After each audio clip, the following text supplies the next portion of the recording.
እኔ እኮ ወላሂ እንዴት እንደ አምላክ ቃል እንደሚቀበሉት እሺ፣ በእርሻ ላይ እንዳለ ቡቃያ በአበዛውሽ አለ። ይሄ ገና ንግግሩ ነው። እሺ አንቺም አደግሽ፣ ታላቅም ሆንሽ፣ በእጅጉም አጌጥሽ፣ ጡቶችሽም አጎጠጎጡ፣ ፀጉርሽም አደገ። ነገር ግን እርቃንሽን ሆንሽ፣ ተራቅተሽም ነበር። አሁን እርቃኗን አያት እግዚአብሔር። እንግዲህ ምን ሊያደርግ ነው? በአንቺ ዘንድ ባለፍኩና ባየሽም ጊዜ እነሆ ጊዜሽ የፍቅር ጊዜ ነበረ። እኔ መጎናጸፊያዬን በላይሽ ላይ ዘረጋው፣ አፍረተሽ ስጋሽንም ከደንኳል። ምን ማለት ነው? ከደንኩ ማለት አላወራውም። ቀጥል። ቁጥር 26 ላይ ነው ልብስ አለበሳት ማለት ነው። በጣም አሁን ቁጥር 26 ላይ አይደለኝ። አሁን ቁም ነገሩ እዚህ ጋር ነው። ጥላው እንዴት እንደሄደች እና አሁን ይሄን ሁሉ ካለ በኋላ ጥላው ትሄዳለች። ስጋቸው ያው ታውቀዋለህ ከወፈረ ወፍራም ነው። የኛው ደግሞ ያኛው አያና ፈረስ፣ ይሄ ደግሞ የወፈረ ነው። ወፈርም አለበት ነው ያዘ ወንድም ማለት እንዲዚ ቆይ አንዴ ስጋቸው ከወፈረ ከጎረቤቶች ከግብፃውያን ጋር አመነዘርሽ፣ እኔም ታስቆጪኝ ዘንድ ግልሙትናሽን አበዛሽ አለ እና አንደኛ ላ ሐውለ ወላ ቁወተ ኢላ ቢላህ። እንግዲህ አሁን እኔም ሁለት ነገር ነው እስቲምባት ከዚህ ላይ የምንወስደው። አንደኛ የእግዚአብሔር ቀጭን መሆኑን ታያላችሁ እና እነዚህ በልጠውታል ማለት ነው። እንግዲህ ይህንን ነው የሚያሳየው። እንግዲህ ሜታፎሪክ አነጋገርን ሰዎች አልቀበልም ብለው በእኛ ላይ ለሚያነሱት ነገሮች እንደዚህ አይነት ከሆነ ግዴታ ምን ይሆናል? ስጋቸው ወፈረ የሚለው እንዴ በቃ ይርዘም ይወፈር በቃ እንደዛ ነው እና ይሄ ነው በቃ እና እሺ አሁን ይህንን ቃል አምላክ ነው ምሳሌ ጠፋው። እኔ ጥያቄ ሽርክን ለመግለጽ አህመድ ሽርክን ለመግለጽ እኮ ነው የመጣው። ሽርክን ለመግለጽ ምሳሌ ጠፋ ወይ? ምሳሌ ጠፋ ወይ? እኔ በጣም እኮ የሚገርመኝ ነገር ምን አይነት ሴተኛ ሰው ነው የጻፈው ይሄን ነገር? ምሳሌ ጠፋ እንዴ? አታጋሩ በእኔ ላይ ማለት እኮ ቀላል ነገር እኮ ነው። ሌላ ምሳሌ ማስቀመጥ እኮ ቀላል ነገር እኮ ነው። ቪዲዮውን አይተን የገባው እሺ፣ አሪፍ ነው። እንኳን ተመለከትኩ አይቻለሁ።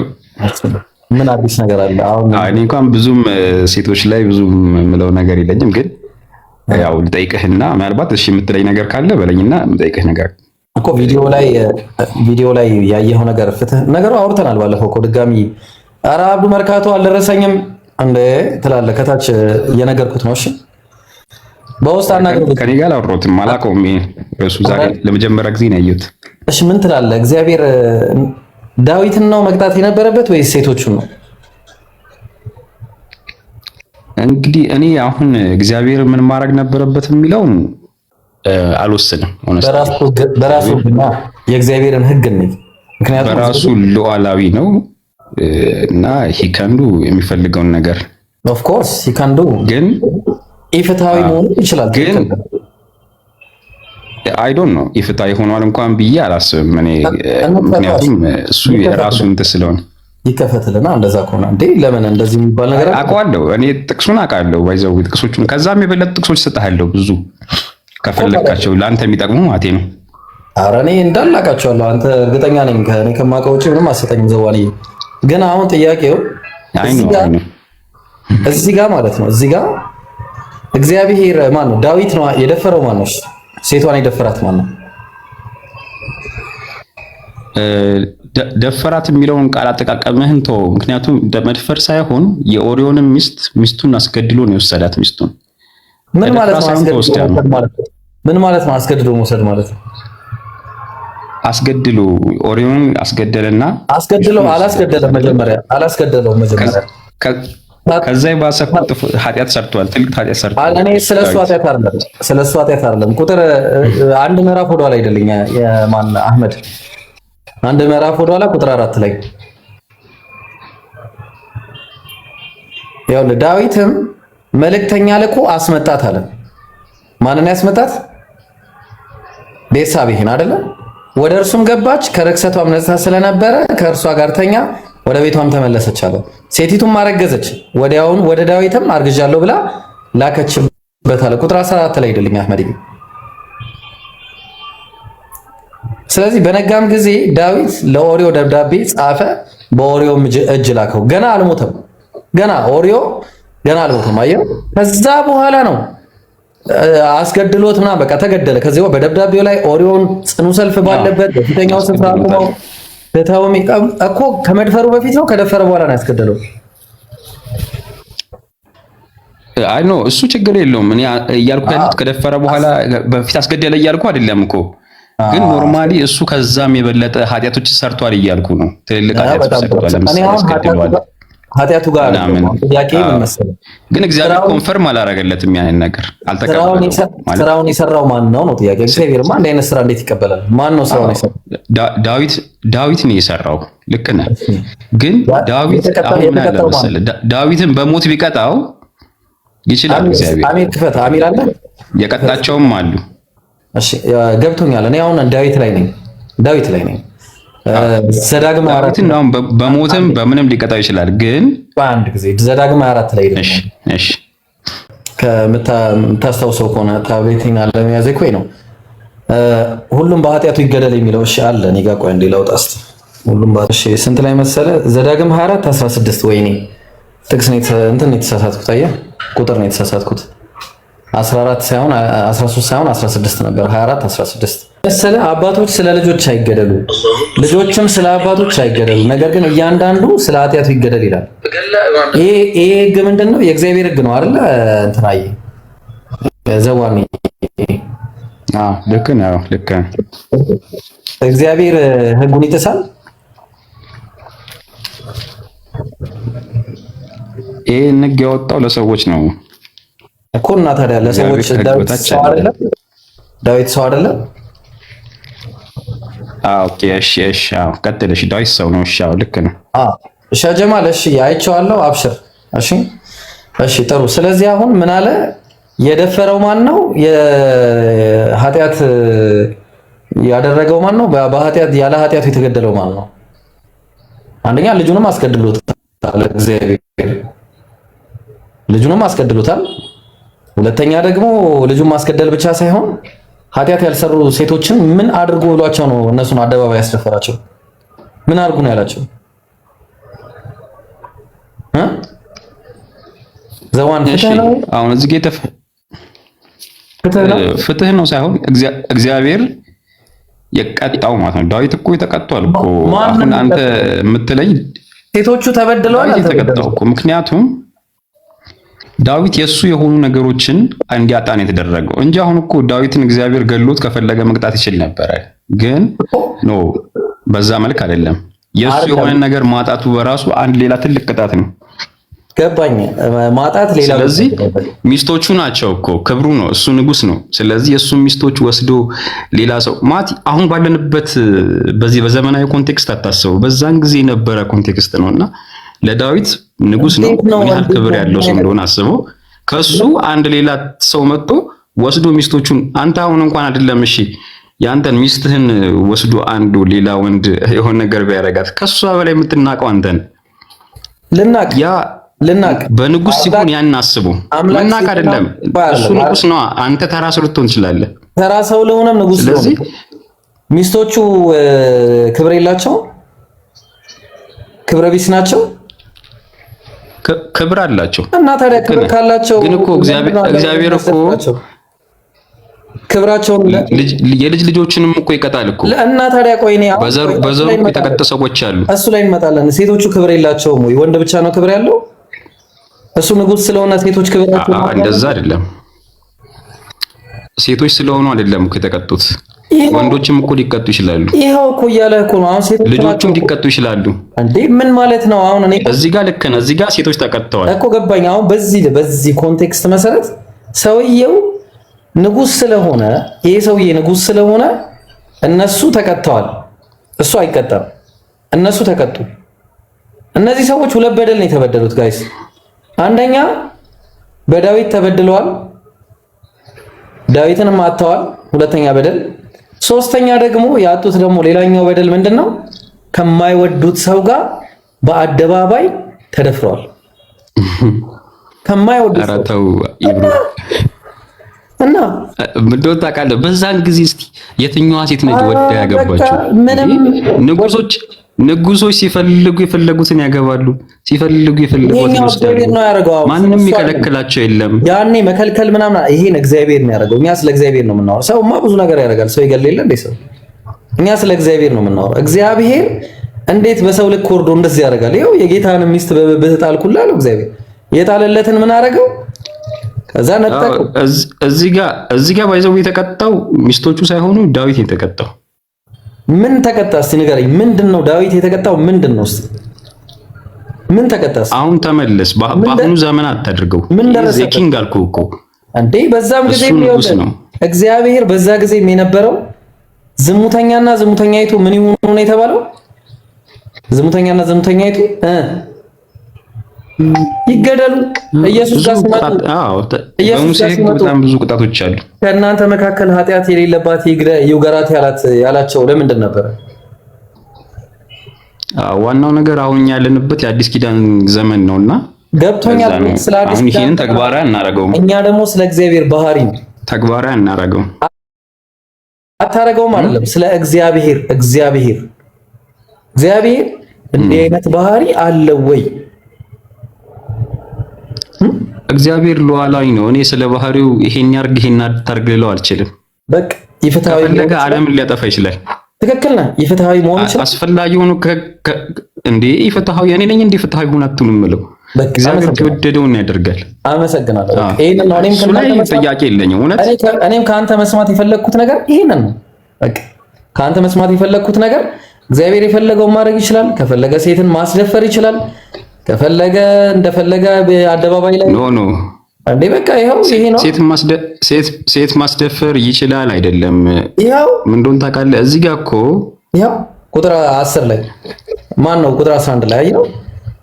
እሺ በቃ ምን እንደሆነ ታውቃለህ? አሁን እዚች ጋር የምልህ ነገር ባጭሩ እኔ አሁን የማውቀው ነገር ምን እንደሆነ ታውቃለህ? የምልህ ዳዊት እዚህ ጋር ተቀጥቷል። አሁን ወደ አሁኑ ሞቲቭ ካላመጣኸው በስተቀር ምን ተቀጣ ብለህ የሱ የሚላቸው ሚስቶቹ እኮ የሱ የሚላቸው ሚስቶቹ በአደባባይ ተወስደውበት እንደዛ ከተደረጉበት ማለት ያ ለዳዊት ለንጉስ ይቅርና አንድ ተራ ወንድ ሌላ ያገባል። ለአንድ ተራ ወንድ እንኳን በጣም ክብርን የሚነካ ነውና ትክክል ነህ። ዳዊት ግን ሌላ ያገባል። እነዚህ ሴቶች ግን ሌላ ንጉስ አያገቡም። ሌላ ንጉስ አያገቡም። ንጉስ አጥተዋል። ንጉሳቸውን ተበድለው እንኳን ቤታቸው ቢኖር ይሻላቸው ነበር። ወቄ ነው። ተበድለው እንኳን ተው ኢብሮ ፌር ለመሆን አትሞክር። በዚህ ልክ በዛ ጊዜ እኮ እንኳን አይደለም እንደ ዳዊት ኃጢአት የሚሰራው ነብይ እንደ ዳዊት ኃጢአት የሚሰራ ንጉስ ይቅርና እኮ የእናንተም እኮ ታላቁ ነብያችሁ አሁን እኛ ላይ ትመጣለህ 11 ሚስት ድረስ ለማግባት ደርሷል።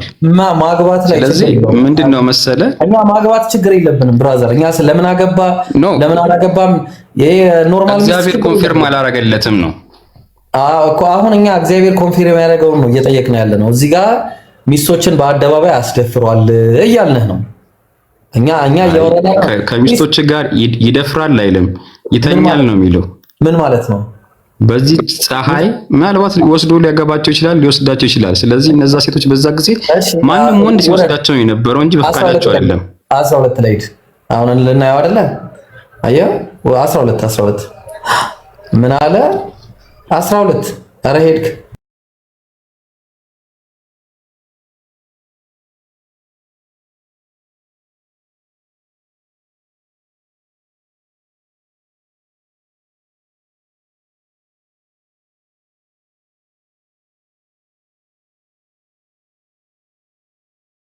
ተኝቷል። አስገድዶ አይደለም? አስገድዶ የሚል ነገር የለውም። አስገድዶ ነው የሚል ያለው።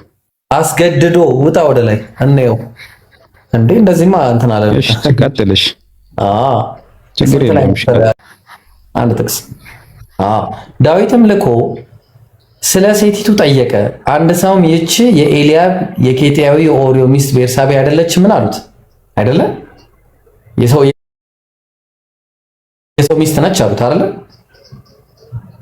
አይደለም ነው ዘዋን አላቸው። ችግር የለውም እሱ። ዳዊትም ቀጥል አንተ። አሁን የምለው ግዴታ የሚለውን ብቻ ነው እኮ ላሳየህ እኮ ነው። ዳዊትም መልእክተኛ ልኮ አስመጣት አለ።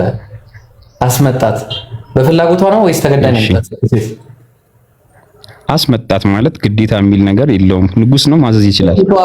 ራሷ ነች የመጣችው። ዳዊት ነው በግዴታ ያስመጣት። አስመጣት። እሺ እኮ ግዴታ የሚል ነገር የለም እኮ ፈልጋ ነው። እሺ ኢብሮ ያልተጻፈውን አናንብብ፣ የተጻፈውን ብቻ ነው በቃ። ፈልጋ ነው የመጣችው ዳዊት ሳይጠራት አልነገር አዎ ንጉስ ነው እኮ ጠራት። በቃ ትመጣለች እኮ ተገዳ ነው የመጣችው። አንተ አሁን ንጉስ ቢጠራ አትሄድም እኮ ተገድጄ ነው የምሄደው እንዴ? በግዴታ ነው። አይ ባያስገድድም ሄደህ ፈገግ ብለህ ትቀጥላለህ። ችግር የለውም። ምክንያቱም ኦቶሪቲ ያለው ስልጣን። እቺ ሴት ዝሙት መስራት ትወዳለች ባሏ ላይ። ከባሏ ይልቅ ንጉሱ ቢያገባት ደስ ይላላት ሁላ ይችላል። አናውቅም እሱን ከኋላ ታሪኩ። አይ ባሏ ትቷት ንጉሱ ቢወስዳት ራሱ ደስ ይላታል፣ እርግጠኛ ነኝ። ኦኬ። አንተ እንደዛ ነው ሴቶችን እንዲህ የወረደ እይታ ነው ያለ ለሴቶች።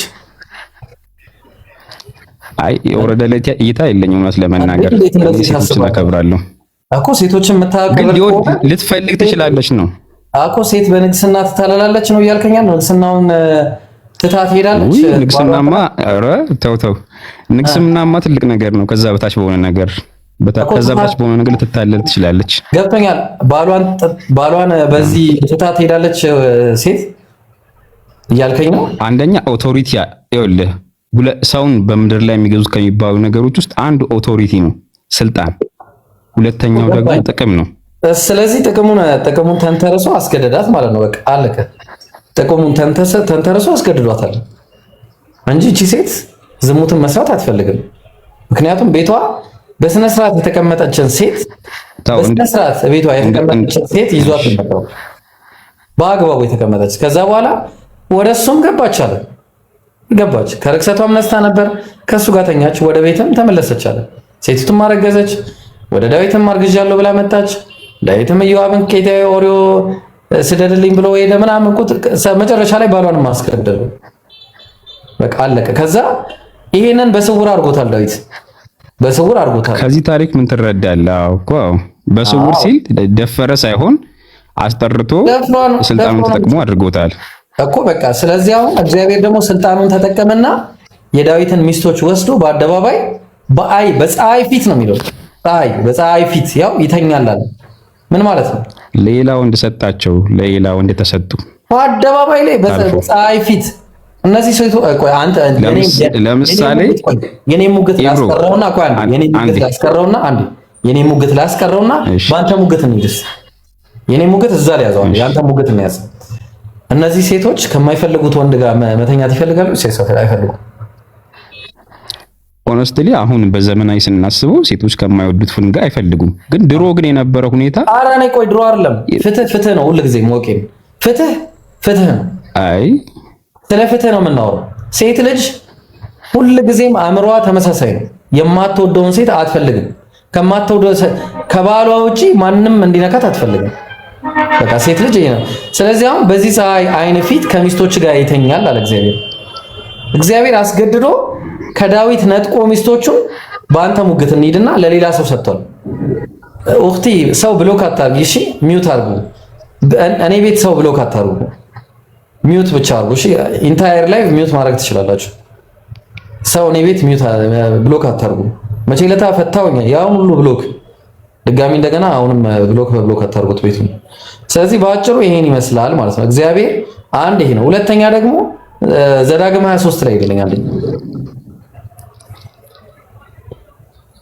ጃታዝ ገና ምንድን ነው?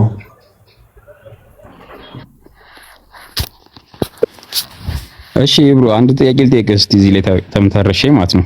ቆይ እንጂ አንዴ እንጨርስ። 23 ነው 13 ነው የከፈትከው? አይ እዚሁ ላይ ነው፣ ሌላ ርዕስ አይደለም። አይ በቃ ይብቃ እንዴ። አንድ ላይማ ስቲክ ማድረግ የለብንም። ያው ብልቱ ማለት ነው። ያው ይሄን አላነበውም። ብልቱ የተቀጠቀጠ የተቆረጠ ብልቱም የተቆረጠ ወደ እግዚአብሔር ጉባኤ ይግባ። ዲቃላ ወደ እግዚአብሔር ጉባኤ ይግባ። እስካስብ ትሉ ዲቃላ በምን ጥፋቱ ነው የማይገባው ወደ እግዚአብሔር ጉባኤ? እሱን አላውቅም፣ ግን ለሙሴ በተሰጠው ሕግ ጊዜ በጣም ብዙ ሕጎች ነበሩ።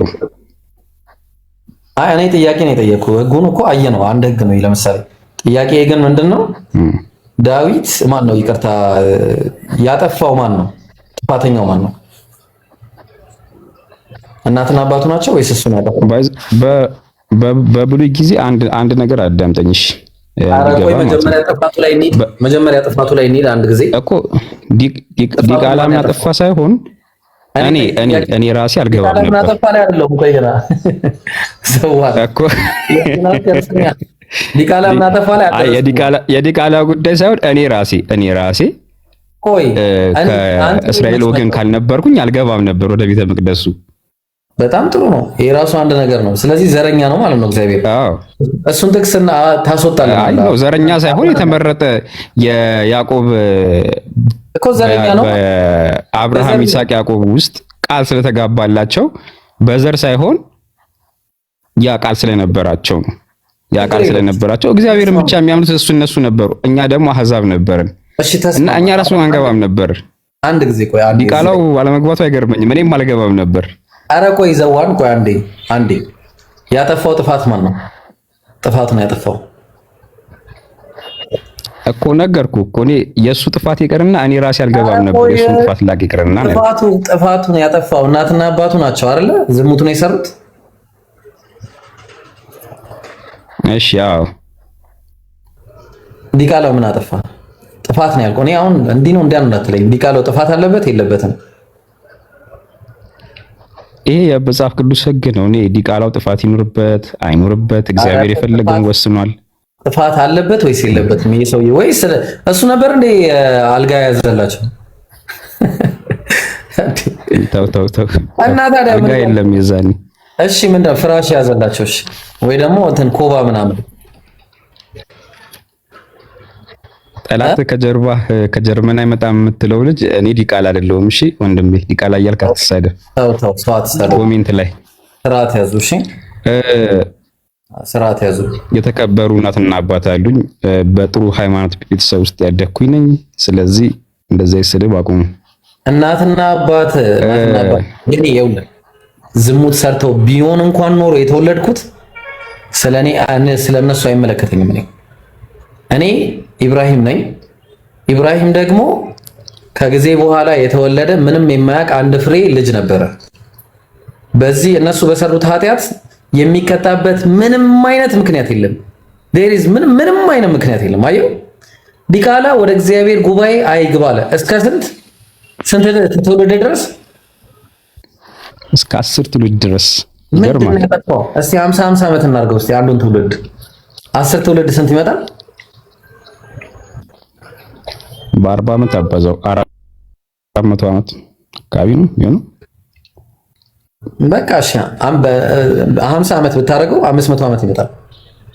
half million year ማነው እንግዲህ አንድ በቃ 500 ዓመት 1000 ዓመት የቀረው በቃ 500 ዓመት የቀረው ለ1000 ዓመት የእግዚአብሔር ጉባኤ አይገቡም ማለት ነው። አንድ ሰው በሰራው ኃጢአት ሁለት ሰዎች አንድ አልጋ ላይ ተኝተው የፈጸሙት ኃጢአት 500 ዓመት ድረስ ሰዎችን የእግዚአብሔር ጉባኤ እንዳይገቡ ያደርጋቸዋል።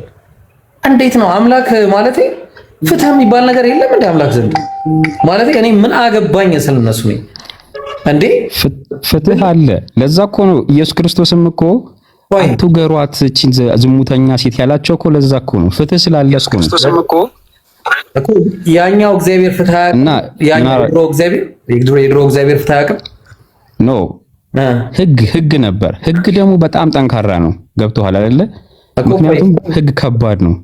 አንድ ጊዜ እሺ፣ ስለዛ ነው ውጣና ደግሞ ላይ ደግሞ ውጣና አንድ ጊዜ። ኧረ ቆይ አትዝጋብን አንተ አሚሬ አትዝጋብኛለህ። ሊሊ የት ሄደች? በኋላ አስገቧት እስቲ ሊሊን አስገቧት። አሚር ክፈትልኝ እሺ። ብልቱ የተቆረጠ ሰው ለምንድን ነው የማይገባው? ጃንደረባ የሆነ ሰው ማለት ነው አይደል? አዎ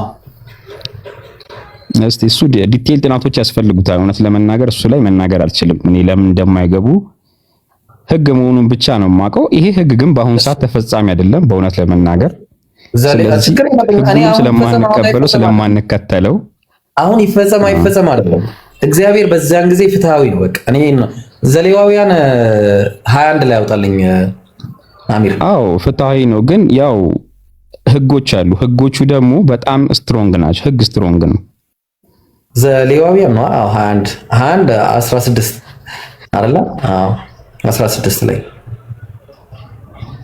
እግዚአብሔርም ሙሴን እንዲህ ብሎ ተናገረው አለ። ለአሮን እንዲህ ብለህ ንገረው አለ። እግዚአብሔር ነው የሚለው ከዘር በትውልዱ ነውር ያለበት ሁሉ የአምላኩን እንጀራ ያቀርብ ዘንድ አይቅረባል።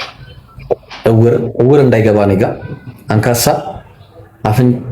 ከዛ ትርፍ አካል ያለው አፍንጫ ደፍታታ አፍንጫ እንደዚህ አፍንጫው እንዲህ የሆነ ሰው ካለ እንዳይገባ ጭራሽ እንዳይደርስ ወደኔ ያለ አፍንጫ እንዳለ አፍሪካዊ እንዳለ አፍሪካዊ አይገባም። እንደው አላህ የራራለት ትንሽ ረዘም አይገባም ነበር።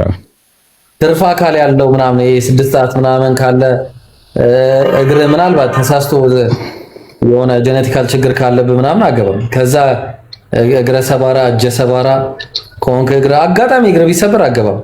ከዛ ጎባጣ ድንክ ወዴት ነው አይግባ የሚለው? እግዚአብሔር ጉባኤ ቆይ እናያለን። የእግዚአብሔር ጉባኤ መቅደሱ ማለት ነው። ወደ መቅደሶች እንዳይቀርብ ነው የሚለው። ከዛ እሱን ነው የምትናገረው እኮ ትክክል ነህ። ከዛ ጎባጣ አይነ መጭማጫ እንደዚህ ቻይናዊ፣ ኮሪያዊ፣ ይሄ ደግሞ ጃፓን እና ፊሊፒንስ ምናምን እንዳለ እንደዚህ እንዳለ አይገቡም። እንግዲህ ኢማጂን ቢኖሩ በዛ ጊዜ ቢስሚላህ። ከዛ ወይም እከክ እንደዚህ የሚያሳክክ ከሆነ ምናምን ጭራሽ አገባው። ቋቁቻ ምናምን ይዘልብህ ምናምን እንዲጠብጠብ ምናምን የሚለብህ ከሆነ ጭራሽ ኧረ ሂድ እዛ 10 ክንድ ራቅልን እንዳመጣብን።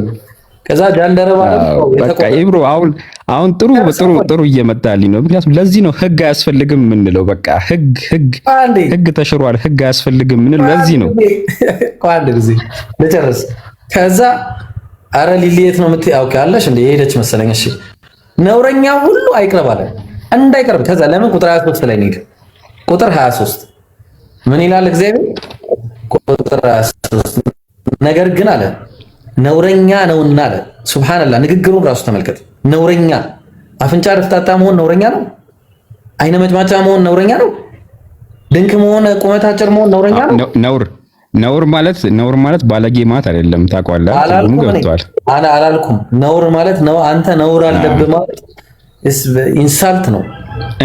እንከን ማለት ነው። እንከን ማለት ነው። ወላሂ ነው በደል። እኔ አሁን አይን የሌለው ሰው መጥቼ ይኸውልህ ቤተ መቅደሱ ጋር ሊገባ ሲል ማለት ነው። ቤተ መቅደሱ ጋር ሊገባ ሲል አንደኛው አይን አለው አንደኛው አይን የለውም እና አንተ ነውረኛ ነህ ሂድ ውጣ አንተ ና ግባ አንተ እንዴ በክብር ምናምን አፍንጫ ያለው ምናምን ረዘም ያለ ምናምን አንተ አፍንጫ ረዘም ያለ ነው ግባ እንዴ በክብር ነው የምገባው። አይ አንተ አፍንጫ አረረ ሂድ እዛው ሱብሃንአላህ። ለምንድን ነው ነውረኛ ነውና መቅደሶቼን እንዳያረክስ። ላኢላሃ ኢላላህ መቅደስ ያረክሳል። አፍንጫ ደፍታታ መሆን፣ አይነ መጭማጫ መሆን መቅደስ ያረክሳል። ለምንድን ነው እንደዚህ ተባለ? እስቲ ያስረዳን። ዘዋን ማለት ኦርቶዶክስ ነው። እኔ በቃ ምን አልሽኝ? ልጨርስ። ኦርቶዶክስ ነህ? አይ አይደለሁም። እኔ ፕሮቴስታንት። ችግር የለውም። አዎ እንደዛ ያዡ። እሺ እንደዛ ብለሽ እኔ ሙስሊም አይደለሁም። ልጨርስ። ችግር የለውም። ሙስሊም አለመሆነ ክርስቲያን፣ ያው ካቶሊክ ምንም ክርስቲያን ስለሆኑ ክርስቲያን አንድ ነው። ያው አንድ መጽሐፍ ቅዱስ ነው። ያው ትንሽ ቢለያይም ተመሳሳይ መጽሐፍ ቅዱስ ነው። ግን ለምንድን ነው እንደዚህ የተባለው? አዎ ምን እንደሆነ ታውቂያለሽ? ህግ ነው የነበረ። የዛኔ ህጎች ነበሩና ሙሴ ያወጣቸው ህጎች አሉ። እነዛ ህጎች ደግሞ በጣም ስትሮንግ እግዚአብሔር በሙሴ በኩል እግዚአብሔር በሙሴ በኩል የሰጣቸው ህጎች አሉ። እነዛ ህጎች በጣም ስትሮንግ ነበሩና በእርግጥ የተሰጡ ህጎች አሉ። ከዛ በኋላ የተጻፉም አሉ። ዲቴይሉ ላይ በጣም ረጅም ነገር አላቸው። አሁን ሞር ቴዎሎጂ ያንሶች ጋችን ነገር ብታወራት የበለጠ ግንዛቤ ለመጨበጥ ከሆነ የበለጠ በደንብ ይሄን ነገር ያስረዷቸዋል። የሚመልሱት እኔ ልንገር። ሆነስትሊ ግን አንዴ ልመልስላትና ችግር የለውም። ሆነስትሊ ግን እዚህ ጋር ስለ ህጎች ጋር ስንመጣ እኛ ህጎች ተሽረዋል፣ ህጎች ከዚህ በኋላ አይገዙንም፣ ከህግ በታች አይደለንም ብለን ነው የምናምነውና በአሁኑ ሰዓት ምን ይላል መሰለህ ደግሞ አዲስ ኪዳን ላይም እኮ እውርም ቢሆን አንካሳም ሁሉም ይገባሉ ይላል። ዘዋንዬ አሁን ችግሩ ምን መሰለህ፣ እኛ እግዚአብሔር ባህሪው ከጊዜ ወደ ጊዜ ይለዋወጣል ብለን አናምንም። ታምናለህ አንተ? የእግዚአብሔር ባህሪ ይለዋወጣል፣ አንዴ ፍትሃዊ ይሆናል ነው አይደለም? ህግ እኮ ነው ያስቀመጠው። በቃ ህጉ እኮ የህግ ዘመን ነበረ። እግዚአብሔር ህግ ምን ጊዜ ፍትሃዊ ነው ወይስ አንዴ ፍትሃዊ ነው? ኖ ሁሉ ጊዜ እግዚአብሔር ፍትሃዊ ነው። ግን መጀመሪያ በህግ ነበር የሚመሩት ሰዎች። ከህግ ሲወጡ ደግሞ አሁን የጸጋ ጊዜ ሲመጣ ጸጋው ግን ለሁላችንም ተሰጠን። ህግ ግን እኛ ነው የምናሟለው። ጥያቄ እሱ አይደለም። ፍትሃዊ ነው ወይስ አይደለም? የእግዚአብሔር ህግ እግዚአብሔር ህጎች አሉት። አዎ እንስማማለን። አላህም እኮ ህግ አለው። ያ ህግ ግን ፍትሃዊ ነው ወይስ አይደለም ነው ጥያቄ። ህግ ፍትሃዊ ነው። ህግ ራሱ ፍትሃዊ ሊሆን አይችልም። ግን ህግ ፍትሃዊ የሚሆነው ምንድነው? ተፈጻሚነቱ ላይ ነው። ተፈጽሟል እንዴ? አሁን እኮ እግዚአብሔር እንደዚህ ዘዋን አንድ ጥያቄ ልጠይቅ። እግዚአብሔር አይነን አይቶ ነው የሚወደው? ልብህን አይቶ ነው የሚወደው? እግዚአብሔር እኮ ፍትሃዊ ነው የምንለው ለምን ታውቃለህ? ቆይ መልስልኝ። ይሙት ብሎ ህግ ሲያወጣ ዘዋን እግዚአብሔር የልብህን ነው የሚያየው? ተክለ ሰውነትህን ነው የሚያየው? የትኛውን ነው የሚያየው እግዚአብሔር? ኧረ እግዚአብሔር የልብን ነው የሚያየው። ታዲያ የልብን ካየ አይነ መጭማጫ እግረ አንካሳ ጎባጣ ድንክ አይነ መጭማጫ ከካቋ ብቻም ጃንደረባ እያለ መቅደሶቼ እናንተ ግቡ እናንተ አትግቡ እንዴ? ምን ማለት ነው? መቅደስ ማለት መጋረጃ ነው። ወደ መጋረጃው እንዳይቀርቡ። ወደ መጋረጃው ለመቅረብ መጀመሪያ ትመረጣለህ። ምንድነው ምርጫ? ተክለ ሰውነት የተሟላ ምን አለበት እንዴ? ምን ሰው እኮ ነኝ እኔ እንዴ? በሰውነቴ አምላክ ነው የፈጠረኝ። በዚህ ሰውነቴ የተከበርኩ ነኝ። ተግባባል? ያ ሰውነቴ ብቻ ክቡር ያደርገኛል። አምላክ ልቤ የሚያስበውንና ያ ልቤ ያሰበውን አካሌ የሚሰራውን ነገር ነው የሚያየው እንጂ አምላክ ተክለ ሰውነት አንተ ጠማማ ነህ፣ ጎባጣ ነህ፣ ምናምን ነህ እያለ ይሄ ነው ሪሊ አምላክ እንደዚህ አያደርግም። ወላሂ አያደርግም። በዛ ላይ ደግሞ አምላክ አንድ ሁለት ሰዎች ባጠፉት ጥፋት 10 ትውልድ አይቀጣም አምላክ።